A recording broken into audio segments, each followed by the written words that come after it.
Hello भाई लोग, क्या हाल है भाई? मज़े में, खैरियत, टाइट? बहुत सारे लोग इंतज़ार कर रहे हैं भाई कि वीडियो कब आ रही है इंडिकेटर के ऊपर। काफ़ी सारे लोग हैं जो लोगों ने ख़रीद लिया है, बहुत सारे ऐसे हैं जो कि इंतज़ार कर रहे हैं ताकि उनको पता चले कि काम कैसे करता है। ये जो इंडिकेटर अभी दिखा रहा हूँ फिलहाल आप लोगों को, ये वो है जो आप लोगों को बोनस के तौर पे मिल जाएगा। जो जो लोग वो दूसरा इंडिकेटर ख़रीदते हैं, जो मैं अभी दिखाता हूँ थोड़ी देर में। पहले आप लोगों को अजीब गरीब किस्म की चीज़ दिखाता हूँ जो कि आप लोगों ने शायद कभी इससे पहले नहीं देखा होगा। RSI देखें, ऑसिलेटर्स बहुत सारे आपने देखे होंगे जो प्राइस एक्शन के साथ साथ चलते हैं। पहली बार कुछ ऐसा देखेंगे आप लोग जो बिल्कुल जिसका प्राइस के साथ ताल्लुक ही नहीं, फुल उल्टा पुल्टा चलता है। लेकिन जो रिटेल माइंडेड लोग हैं, जो पैटर्न्स के ऊपर ट्रेड करते हैं, उनके लिए बिल्कुल मैजिकल किस्म का इंडिकेटर है और ज़बरदस्त किस्म की एक्यूरेसी भी है उसकी। पहली चीज़, जो चार्ट पे आप लोग देख रहे हो, नीचे जो देख रहे हो ऑसिलेटर के ऊपर, ये मैंने लाइनें शाइनें ठोकी हुई है। ये एक पैटर्न्स टाइप है, जैसे ट्रेंड लाइन हो गया, कोई सिमेट्रिकल ट्रायंगल टाइप हो गया, वगैरह वगैरह, इस तरह की चीज़ें। और जो बीच में वर्टिकल लाइंस देख रहे हो आप लोग, इसका मतलब ये है कि यहाँ पे ब्रेकआउट्स और ब्रेकडाउन्स, जिधर प्राइस पंप करके ऊपर गया है और इसी तरह क्रैश या डंप करके नीचे गया है। ये वर्टिकल्स जो है, वर्टिकल लाइंस, ये उस टाइम का बताते हैं आपको। अगर उसी जगह पे नीचे देखो तो यहाँ पे वो पैटर्न्स का बताते हैं कि किस जगह पे ब्रेकआउट हुआ है, वगैरह वगैरह। तो अमूमन होता ये है कि जब इस तरह के ऑसिलेटर्स को आप लोग रिप्ले में चेक करते हो, तो रिप्ले में बिल्कुल जो है वो उल्टा पुल्टा गंद चल रहा होता है इसका, जैसे बाई सेल सिग्नल्स होते हैं या इंडिकेटर जो बाई सेल वाले होते हैं। अगर आप लोग उसको लगा के और फिर उसको रिप्ले करो, तो फिर आप देखोगे कि वहाँ पे काफ़ी सारी मरतबा जो है वो बाई का सिग्नल बता के थोड़ी देर बाद दोबारा से जो है वो आपको सेल का सिग्नल देता है, या फिर वो गायब हो जाता है, सिग्नल का टैग ही पूरा गायब हो जाता है। यहाँ पे मैं इसको रिप्ले करूंगा आपके लिए ताकि आप लोग ये सारे पैटर्न्स देखो, और इसका बेहतरीन तरीका एक्सप्लेन करने का ताकि हर कोई समझ जाए वो है भी यही कि मैं उसको बारी बारी जब रिप्ले कर रहा हूँ तो साथ में आपको समझाऊं कि भाई सारी लाइनें क्यों लगाई हैं, अभी हो रहा क्या है, वगैरह वगैरह। नहीं तो आप लोगों को मुश्किल है समझ आए। तो ये 12 इंडिकेटर्स जो आप लोगों को दूसरे इंडिकेटर के साथ बोनस के तौर पे मिलेगा, लेकिन at the end of this month, right? यानी अगस्त का महीना, जुलाई का नहीं। तो आज भाई इसको रिप्ले करते हैं, यहाँ से रिप्ले करते हैं इसको थोड़ा सा पीछे। बाकी लाइनें शाइनें आप लोग सारा देख रहे हो, वो लगी हुई हैं। अब इसको ज़रा गौर से देखें कि यहाँ पे होता क्या है। ठीक है जी, ये भी आपकी प्राइस। अब क्या हुआ यहाँ पे कि जो नीचे ऑसिलेटर इसके ऊपर आप लोग देख रहे हो, मैंने ट्रेंड लाइन लगाया। अब ये ट्रेंड लाइन लगाने का कंडीशन ऐसा नहीं है कि अपनी तरफ से आप लोग कहीं भी घुसा दो उसको, ये लाइनें शाइनें ठोक दो, नहीं। ट्रेंड लाइन जो है पहले यहाँ पे लगाया है ऑल द वे, फिर सेकंड टाइम ये इसने टेस्ट किया है, और उसके बाद थर्ड टाइम जो है फिर इसने ब्रेकआउट किया है यहाँ पे, जो हमारा सिग्नल बनता है लॉन्ग का। लेकिन ट्रेंड लाइन लगाया क्यों? वो लगाया इस वजह से, या उस टाइम पे, कि जब हमारे पास यहाँ पे कम से कम दो टच हुए हैं, दो टच होने के बाद इसके फिर मैंने जाके जो है इसके ऊपर ट्रेंड लाइन लगाया। अब अगर गौर से देखा जाए तो आपको क्या दिखता है? ये हमारी पहली दफ़ा इस जगह पे एग्जैक्टली अगर मैं एरो लगाऊं तो आप देखो कि पहली दफ़ा जो है ये ट्रेंड लाइन जहाँ से शुरू किया है वो इस जगह पे एक किस्म का रेजिस्टेंस के तौर पे इसने काम किया है, राइट? अब दूसरी दफ़ा इसको देखें जहाँ पे इसने टच किया है, तो ये बिल्कुल इस टॉप पे है। ठीक है जी। और ये भी ऐसा ऐसा लग रहा है जैसे कि जो आप लोगों ने जो RSI के ऊपर सीखा है, जो बेरिश डाइवर्जेंस है, बुलिश डाइवर्जेंस है, ये उस टाइप का दिख रहा है। लेकिन इसका कोई डाइवर्जेंस के साथ ताल्लुक नहीं है, ये बिल्कुल उस किस्म के सिग्नल्स आपको नहीं देता। अच्छा, दूसरी बार जब इसने यहाँ पे रिजेक्ट किया है, तो फिर वहाँ पे हमने यहाँ पे एक ट्रेंड लाइन लगाया या लगाना है ताकि आपको पता चले कि हाँ भाई कंफर्म है। अगर इसके बाद इसको ब्रेक करता है तो इसका मतलब ये है कि मोस्ट लाइकली प्राइस जो है वो जाएगी ऊपर। ठीक है जी। अच्छा, तीसरी दफ़ा मैं दिखाता हूँ कि जिस जगह पे हमने फिर यहाँ पे आके इसको टेस्ट किया है और उसके बाद इसको ब्रेक किया है, वो है इस बड़ी कैंडल पे। ठीक, ये जो कैंडल है ग्रीन वाला, इसके ऊपर फिर हमने जाके फाइनली ब्रेकआउट हुआ है, और यहाँ पे आप लोग उसको लॉन्ग करते हो, राइट? अब आगे चलते हैं ज़रा। ठीक है, ये जो ट्रेंड लाइन मैंने ऊपर से लगाया हुआ है, इसका मतलब ये नहीं कि आप लोग पहले टाइम से लगाओ, नहीं। जब हमारा कंडीशन पूरा हो जाएगा, कम से कम कोई दो टच वच होंगे, तब जाके हम उसके ऊपर ट्रेंड लाइन लगाएंगे, नहीं तो हमें पता ही नहीं होगा कि भाई हमने ट्रेंड लाइन लगाई नहीं, किधर लगानी, किधर से और क्यों लगाना। अब देखो, ये गया इधर, रिजेक्ट हुआ। ठीक है, तो मैं इसको थोड़ा सा छोटा करूँ यहाँ पे, ये तो टॉप से उठा के फिर उसके बाद यहाँ पे जब ये दोबारा रिजेक्ट हुआ है, तब जाके यहाँ पे ट्रेंड लाइन लगाए, क्योंकि ये फिर कंफर्म हो जाता है कि हाँ भाई हमारे पास यहाँ पे रेजिस्टेंस। दूसरी चीज़, इस ऑसिलेटर की जो खासियत है वो क्या है, क्या आप देखते हो, अगर मैं इसको ज़रा देखूँ, पहली बार यहाँ पे रिजेक्ट हुआ है। ठीक है जी, इस जगह पे।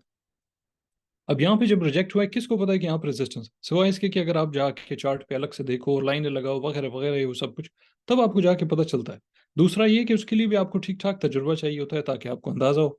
मिसाल के तौर पे एक छोटी सी चीज़ है, यहाँ से लेके यहाँ तक आपका रेजिस्टेंस, लेकिन बीच में ये वाला जो है ये रिटेल फेक आउट है। क्या आप लोगों को इस चीज़ का पता होगा पहले से? नो, बिल्कुल कोई अंदाजा नहीं होगा।